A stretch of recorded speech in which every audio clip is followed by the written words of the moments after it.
महाराष्ट्रामध्ये सकाळपासून 7 वाजेपर्यंत मतदान केंद्रावर मतदान होत आहे। पंचायत समिती, जिल्हा परिषद अशा पद्धतीनं या ठिकाणी ग्रामीण क्षेत्रामध्ये मतदान होत आहेत। एकंदरीत या ठिकाणी दक्षिण सोलापूर मधील साधेपूर या गावात मी आलेलो आहे। या ठिकाणी ग्रामस्थांचं मत काय आहे हे जाणून घेण्याचं एकंदरीत आमचं ध्येय उद्दिष्ट आहे। आपण विचारूया की या गावात मतदान कशा पद्धतीनं होत आहे। एकंदरीत तुमचं नाव काय आणि या गावात मतदान कशा पद्धतीनं होत आहे?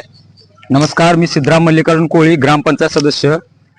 सद्यस्थितीमध्ये आपल्या देशाचे पंतप्रधान नरेंद्र मोदी आणि आपल्या तालुक्याचे विद्यमान आमदार श्री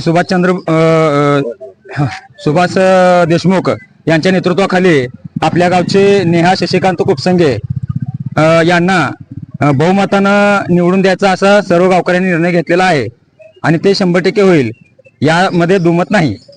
बरं, एकंदरीत सकाळपासून या ठिकाणी मतदान होत आहे। जिल्हा परिषद, पंचायत समिती अशा दोन्ही गणातलं मतदान होत आहे। काय सांगाल की मतदान कशा पद्धतीनं तुमच्या गावात चाललेलं आहे? शेवटी जनता जनार्दन आहे आणि त्यांच्या मनावरचा प्रश्न आहे। आपला प्रयत्न कायम ठेवू आणि सर्वस्वी प्रयत्न करू। सकाळपासून मतदान होत असताना जनतेने कुठल्या आधारावर, कुठल्या विजनावर त्यांनी मतदान केलं पाहिजे असं तुम्हाला वाटतं? काही लोकांचा गैरसमज असा आहे की लाडकी बहीण, सर्वस्वी लाडकी बहीण हा विषय महायुती सरकार असताना उद्यास आला, मग सर्वस्वी श्रेय ते देवेंद्र फडणवीस साहेबांना जातं। त्या विजनवर जरी काही लोक दिशाभूल करण्याचं काही समाजकंटक असतात, काही विरोधक असतात, त्या भूलथापांना बळी पडणारे आपल्या गावातली जनता नाहीये। जरी समोरासमोर हो म्हणले तर त्यांचं बोट आणि मतदान आणि त्यांचं ध्येय ते पूर्ण करणार ते। सध्या एकंदरीत एवढं सगळं चित्र पाहता वातावरण कुठल्या पक्षाचं किंवा कुठल्या उमेदवाराचं आहे असं एकंदरीत तुमच्या गावात मग? आता मी मगा म्हटलं तुम्हाला, जनता जनार्दन आहे। आमच्या मते सर्वस्वी बीजेपी लीडवर येईल। शेवटचा एक प्रश्न, जनतेने कुठल्या आधारावर मत केलं पाहिजे, कशासाठी बाहेर येऊन मत केलं पाहिजे, मतदान केलं पाहिजे? विकास कामाच्या मुद्द्यावर सध्या राजकारण आहे आणि जनता आणि पूर्ण भारत देश पाहतोय।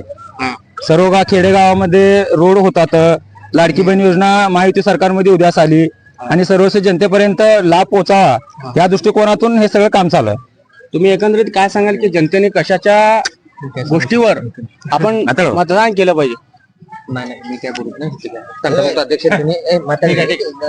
एकंदरीत या गावामध्ये पाहायला गेलं तर सकाळीपासून शांततेने वातावरणामध्ये या ठिकाणी मतदान होत आहे। मतदान हा अगदी वृद्ध व्यक्तीपासून ते युवक व्यक्तीपर्यंत सर्वजण या ठिकाणी आपला मतदानाचा हक्क या ठिकाणी बजावताना दिसत आहेत।